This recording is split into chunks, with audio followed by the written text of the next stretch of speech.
ao anatin'izay vaovao ara-politika izay ihany tsy nahava olana teto amin'ny firenena ny tondrozotra na dia efa navadika ho lalàna ary araka nambara ny antoko tamami androany. Ho an'ity antoko ity dia tokony ametraka fitokisana amin'ny FFKM ny filohan'ny tetezamita ary roso amin'ny fampiarana ny fehi-kevitra tapaky ny mpizaika nandritra ny fivoriana izay nitanterahana farany teo. Ravakarandriamanala mitondra fanadihadiana eo amin'ny sary Mamra Samuel kosa.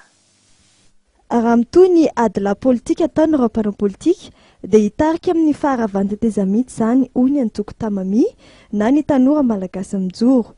Ny trangan-javatra ny Soatatoato ny manamafy fa tsy nahomby teo amin'ny famanana krizy lavareny teto amin'ny firenena ny tondrozotra. Noho ireo antony ireo ary dia mitaky ny andravana ny rafitra rehetra ny tetezamita sy ny fampiarana ny fehi-kevitra tapaky ny mpizaika ny 5 Mey lasa teo teny amin'ny CCI Vato ny antoko tamami. Mba tsy idongo toerana amin'izay hoe nataony fedoroty dia io ihany no ifandroritana satria io no manome vahana amin'izay hoe fametrahana seza. Tsy izay angamba ny lalana tokony hoentisika satria be loatra ilay katsikatsy hoentin'ny mpanao politika sasasasa no anatin'ny fedoroty io napetraka ny fedoroty entina akana fahefana vaovao indray izay no fitanana azy.